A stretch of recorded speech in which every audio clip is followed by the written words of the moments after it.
Hello दोस्तों, हमने इसके पहले फायर एक्सटिंग्विशर के बारे में पढ़ा था, अग्निशामक यंत्र के बारे में पढ़ा था। ठीक है, जिसमें हम लोगों ने पहला जो है पानी वाला पढ़ा था, वाटर फिलेट फायर एक्सटिंग्विशर, और उसके बाद फोम टाइप फायर एक्सटिंग्विशर के बारे में पढ़ा था। उसके बाद हमारा हो गया था ड्राई पाउडर वाला फायर एक्सटिंग्विशर हो गया, जिससे हम क्लास डी के आग को बुझा सकते हैं, या बिजली वाला आग जो लगा हुआ रहता है बिजली के तार में या किसी उपकरण में लगा है तो वहाँ पर उसका हम प्रयोग शुष्क ड्राई पाउडर वाला जो भी अग्निशामक यंत्र है उसका प्रयोग कर सकते हैं। उसके बाद हम लोगों ने पढ़ा था CTC, जिसे हम कार्बन टेट्राक्लोराइड बोलते हैं, CCl4 होता है। ठीक है, कार्बन टेट्राक्लोराइड, उसे हम लोग हेलॉन टाइप भी कहते हैं। कार्बन टेट्राक्लोराइड CTC टाइप का जो भी फायर एक्सटिंग्विशर होता है उसे हम लोग हेलॉन, हिंदी में हेलॉन टाइप बोला जाता है। ठीक है, याद रखिएगा, कहीं कहीं पूछता है हिंदी में हेलॉन टाइप बोला जाता है। ठीक है, तो इस सब के बारे में हम लोग पढ़े थे। अब हम लोग को पढ़ना है कार्बन डाइऑक्साइड वाला अग्निशामक यंत्र। ठीक है, तो ये जो होता है कार्बन डाइऑक्साइड वाला अग्निशामक यंत्र, इसमें क्या होता है कि H2SO4 और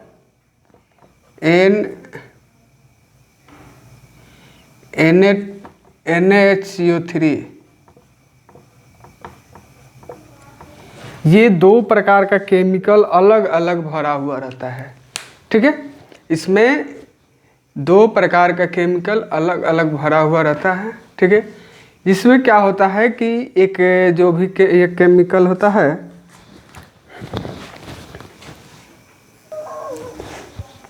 क्या होता है यहाँ NaHCO3, जिसे हम सोडियम बाइकार्बोनेट कहते हैं। उसके बाद एक बोतल में मान लीजिए यहाँ तक NaHCO3 भरा हुआ है और यहाँ ऊपर H2SO4, जिसे हम गंधक कहते हैं हिंदी में, सल्फ्यूरिक अम्ल। ठीक है, जो हम बैटरी में उपयोग करते हैं एसिड के रूप में, इलेक्ट्रोलाइट के रूप में बैटरी में प्रयोग किया था H2SO4। तो क्या होता है कि ये ऊपर जो होता है ना H2SO4, एक कांच के बोतल में ये भरा हुआ रहता है। H2SO4 कांच के बोतल में भरा हुआ रहता है और ये पूरा नीचे NaHCO3 भरा हुआ है। ठीक है, और ये एक कांच के बोतल में H2SO4 भरा हुआ है। जब क्या करते हैं हम, ये लीवर, कोई होता है लीवर दबाने वाला होता है, तो ये जैसे ही लीवर हम दबाते हैं तो ये कांच का जो बोतल होता है ये फूट जाता है और H2SO4 और NaHCO3 दोनों आपस में मिल जाता है। तो ये दोनों जब मिलता है तो केमिकल रिएक्शन के कारण बहुत ही अधिक मात्रा में CO2 बनता है, कार्बन डाइऑक्साइड बनता है। ठीक है, या कोई क्या होता है कि ऐसे ही आपका सिलेंडर हो गया, सिलेंडर में नीचे NaHCO3 भरा हुआ है, सोडियम भरा हुआ है, सोडियम, और ऊपर क्या किया गया, ये ऐसे है और यहाँ पर एक ये कांच का बोतल हो गया, इसमें H2SO4 भर के, और इसमें एक ये लोहे का नट लगा दिया गया, नट बोल्ट समझिए कि हो गया। ठीक है, तो और जैसे ही क्या किया जाता है कि नीचे इसको पटकना पड़ता है, तो अगर इसको हम पटकेंगे तो ये नट की सहायता से ये कांच का बोतल टूट जाता है, और जैसे ही ये कांच का बोतल टूटेगा तो ये NaHCO3 और H2SO4 दोनों मिल जाएगा और आपका बहुत ही अधिक मात्रा में CO2 निकलता है। तो जैसे ही इससे CO2 निकलेगा, यहाँ से जब CO2 गैस निकलेगा, तो अगर आग जल रहा है, ये आग जल रहा है, तो अगर हम इस पर CO2 मारेंगे तो ये चारों तरफ से क्या होता है, कार्बन डाइऑक्साइड का परत जम जाता है। और हम जानते हैं कि आग जलने में कौन सहायता करता है, ऑक्सीजन। तो जैसे ही चारों तरफ से ये CO2 का परत जम जाएगा, हमारा क्या होगा, आग बुझ जाएगा। ठीक है, इसका भी प्रयोग हम लगभग हर प्रकार के आग को बुझाने में कर सकते हैं, मगर इसमें यही दिक्कत होता है कि ये कांच का बोतल होता है, जो जब तक कांच का बोतल फूटेगा नहीं तो आपका CO2 उत्पन्न नहीं होगा। ठीक है, तो इसको उपयोग करने में थोड़ा कठिनाई होता है। ठीक है, और इसमें कोई दिक्कत नहीं है। डस्टर कहाँ गया? ये डस्टर। इतना सारा तो हो गया हमारा फायर एक्सटिंग्विशर, अग्निशामक यंत्र। ठीक है, अब हमारा क्या होता है, अगला है रेत से भरी बाल्टी होता है, सैंड फिलेड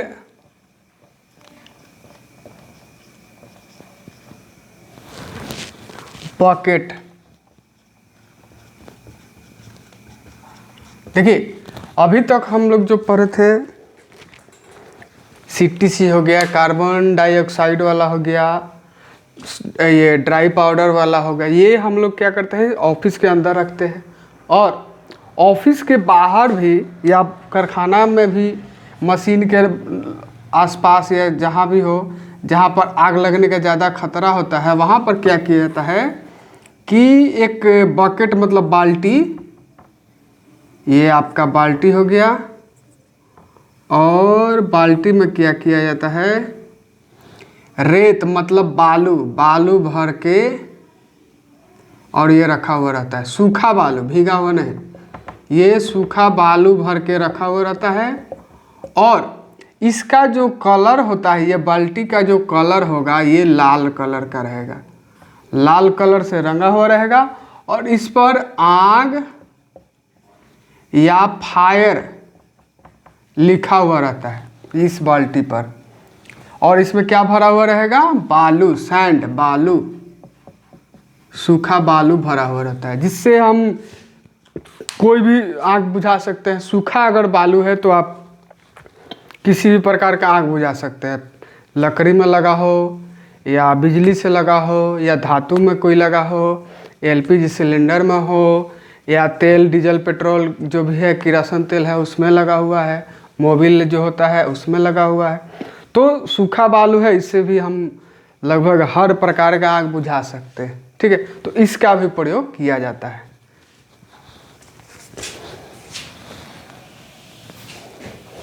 तो ये हमारा फायर एक्सटिंग्विशर का जो था वो टॉपिक समाप्त हुआ। ठीक है, जब ये चैप्टर ख़त्म हो जाएगा तो इसके बारे में जितना भी ऑब्जेक्टिव होगा वो सब हम बताएंगे और आपसे पूछेंगे भी। ठीक है, अगला हमारा है फर्स्ट एड,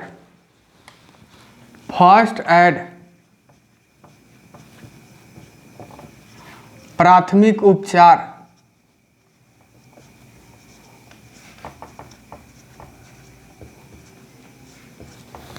प्राथमिक उपचार, देखिए प्राथमिक उपचार का मतलब होता है कि कहीं भी डॉक्टर के आने से पहले जो हम उपचार कर रहे हैं वो प्राथमिक उपचार कहलाता है। अगर किसी को कुछ हो गया है तो डॉक्टर के आने में समय लगेगा, तो डॉक्टर के आने से पहले हम लोग क्या करें, जैसे कि जहाँ से ब्लड निकल रहा है वहाँ पर दबाएंगे, उसको बंडेज, पट्टी या जो भी दवाई है उसका उपयोग करेंगे कि जो ब्लड निकल रहा है वो ब्लड रुक जाए, जिससे क्या होता है फर्स्ट एड से हम किसी की जान बचा सकते हैं। क्यों? क्योंकि बहुत बार क्या होता है कि समय पर इलाज नहीं मिलने के कारण व्यक्ति की मृत्यु हो जाती है। ठीक है, तो कहीं भी इलाज अगर करवाने जाना है, ठीक है, एम्बुलेंस से हम लोग जा रहे हैं, मगर अभी जो दिक्कत है, अभी डॉक्टर के पास जाने में टाइम लगेगा। ठीक है, तो एम्बुलेंस आ गया, एम्बुलेंस में रख दिए, उसके बाद भी एम्बुलेंस में भी हम चाहेंगे तो फर्स्ट एड का मतलब फर्स्ट एड प्राथमिक उपचार कर सकते हैं। देखते होंगे आप लोग, ये एम्बुलेंस जो होता है उसमें भी ये वेंटिलेटर मतलब कृत्रिम श्वास देने के लिए ये लगाया हुआ रहता है, ऑक्सीजन देने के लिए लगाया हुआ रहता है। ठीक है, तो वो भी एक प्रकार का फर्स्ट एड है। तो फर्स्ट एड का मतलब ही होता है अगर एक्सीडेंट होता है, कुछ भी होता है, तो हम अगर सबसे पहले जो उपचार किया जाता है वो फर्स्ट एड कहलाता है। अगर वो हम कर रहे हैं या कोई भी कर रहा है तो ठीक है, डॉक्टर के आने से पहले या डॉक्टर के पास जाने से पहले जो उपचार किया जाता है वो प्राथमिक उपचार फर्स्ट एड कहलाता है। ये हम कर सकते हैं। बैंडेज, पट्टी, अगर जल गया है तो उसको घाव को साफ कर देना है, सूती कपड़ा से ढक देना है, जिससे क्या हो कि जो मक्खी नहीं बैठना चाहिए। अगर घाव हो गया है, छाला पड़ गया है बिजली से लगने से या जल गया है तो वहाँ पर साफ करके और सूती कपड़ा से ढक दिया जाता है, सूती कपड़ा से, ताकि मक्खी नहीं बैठे। मक्खी बैठेगा इन्फेक्शन हो जाता है तो और ज़्यादा घाव बढ़ जाता है, तो वो सब ध्यान दिया जाता है। ठीक है, तो फर्स्ट एड होता है प्राथमिक उपचार। इसके लिए आपका होता है फर्स्ट एड बॉक्स। आप जहाँ भी काम कर रहे हैं, ऑफिस हो या जहाँ भी हो, कल कारखाना हो, फैक्ट्री हो, वहाँ पर आप देखेंगे फर्स्ट एड, ये फर्स्ट एड बॉक्स होता है, फर्स्ट एड बॉक्स होता है। ठीक है, और फर्स्ट एड बॉक्स में ज़रूरी संबंधी जो भी मेडिसिन, दवाई, क्रीम, मतलब मलहम जो भी होता है वो उपलब्ध रहता है। इसमें क्या है आपका फर्स्ट एड बॉक्स इसको कहा जाता है, ऐसा सिंबल रहेगा। ठीक है, ये क्या है, इंफॉर्मेशनल सिंबल है, सूचनात्मक चिन्ह।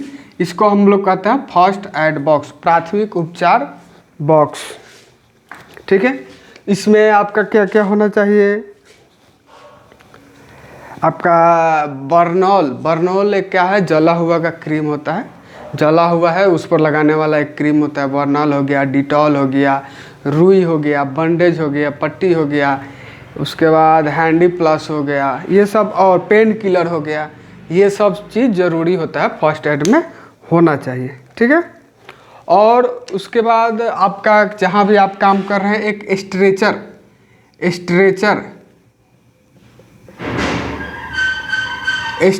होना चाहिए। स्ट्रेचर का मतलब होता है, आप लोग देखे होंगे एक बेड की तरह होता है, एक बेड की तरह रहता है और इसमें ये चक्का लगा हुआ रहेगा, एक बेड की तरह होता है, इसमें चक्का हुआ लगा हुआ रहता है, जिस पर हम क्या करते हैं, इस पर रोगी को सुला के और कहीं भी आसानी से ले जा सकते हैं, ला सकते हैं। ठीक है, तो क्या होता है कि अगर किसी को एक्सीडेंट हो गया है, कुछ हो गया है, तो वो अपने आप से चलने फिरने में दिक्कत होता है। और दूसरे अगर हम लेकर जाते हैं, जैसे अगर 5 आदमी या 2 आदमी उठा के ले जाते हैं, तो उठा के ले जाने में क्या होता है कि रोगी को दिक्कत होगा, उसको दिक्कत होगा। ठीक है, चोट लगा है, जला हुआ है, तो जला हुआ पर हाथ पड़ेगा तो उसको दर्द होगा। उससे बचने के लिए क्या किया जाता है कि स्ट्रेचर होता है, स्ट्रेचर पर सुलाइए, और ये एक बेड होता है, स्ट्रेचर पर सुला के और आसानी से इसमें चक्का हुआ लगा हुआ रहता है, आसानी से अपना ले जाइए। उसके बाद एम्बुलेंस है उसमें ले जाइए, या एम्बुलेंस से हॉस्पिटल में जहाँ ये इलाज करने के लिए इलाज रूम होता है, इमरजेंसी रूम होता है, वहाँ पर ले जाने के लिए भी स्ट्रेचर का व्यवस्था रहता है। ठीक है, तो सबको जानते हैं स्ट्रेचर के बारे में। ठीक है, तो वो भी होना चाहिए जहाँ भी आप काम कर रहे हैं। तो फर्स्ट एड हो गया।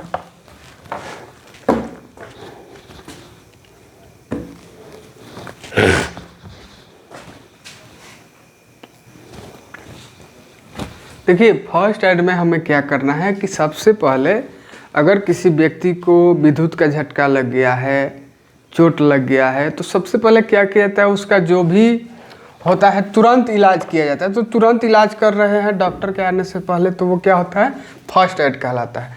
फर्स्ट एड में अगर थोड़ा चोट लगा हुआ है तो हम दवाई मलहम जो भी है वो लगा देते हैं। ठीक है, अगर ज़्यादा लगा हुआ है, बिजली का झटका लग गया है, व्यक्ति बेहोश हो गया है, जल गया है कहीं पर, तो क्या करेंगे, सबसे पहला काम होता है कि जो अगर व्यक्ति विद्युत के संपर्क में आ गया है तो सबसे पहले तो उसको छुड़ाएंगे। सबसे पहला है छुड़ाएंगे। छुड़ाने के बाद क्या करेंगे, उसको एक जगह लेटा देना है, साफ बेड पर लेटा देना है। उसके बाद क्या करना है, उसके चारों तरफ से भीड़ हटा देना है, उसको सही से हवा मिलना चाहिए। ठीक है, चारों तरफ से भीड़ हटा देना है, और डॉक्टर एम्बुलेंस को भी फ़ोन कर देना है। ठीक है, भीड़ हटा देना है, डॉक्टर और एम्बुलेंस को बुला लेना है। ठीक है, भीड़ हटा देना है। भीड़ हटाने के बाद क्या करना है कि उसको देख लेना है कि कहाँ कहाँ उसको जला है, चोट लगा है, या जो भी हुआ है वो सब देख लेना है। देखने के बाद क्या किया जाता है, अगर जैसे कि जला हुआ है तो उस पर क्या करेंगे, सूती कपड़ा से ढक देंगे, मक्खी नहीं बैठे। और उसके बाद क्या किया जाता है कि बेहोश हो गया है अगर, तो उसके मुंह से जो भी पान गुटखा बीड़ी खैनी नकली दांत है वो सब निकाल दिया जाता है।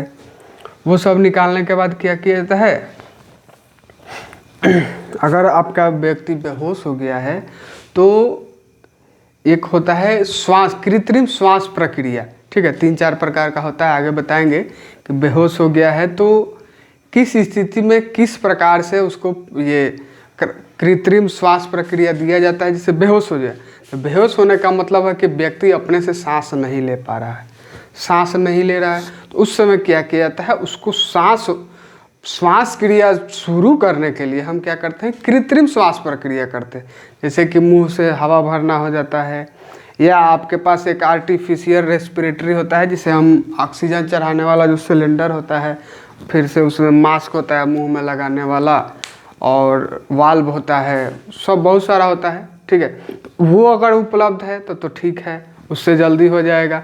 अगर वो सब जगह उपलब्ध नहीं रहता है, अगर वो उपलब्ध नहीं है तो फिर ये 3-4 प्रकार का होता है, माउथ टू माउथ हो गया, और जो भी है 2 प्रकार का वो सब होता है, ठीक है, कृत्रिम श्वास प्रक्रिया।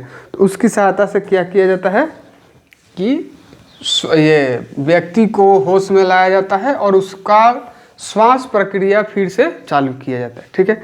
तो अगले वीडियो में हम बताएंगे कृत्रिम श्वास प्रक्रिया के बारे में, ठीक है। तब तक के लिए धन्यवाद। और हमारा चैनल अगर सही वीडियो लग रहा है तो चैनल को लाइक शेयर और सब्सक्राइब करिए प्लीज़। Thank you.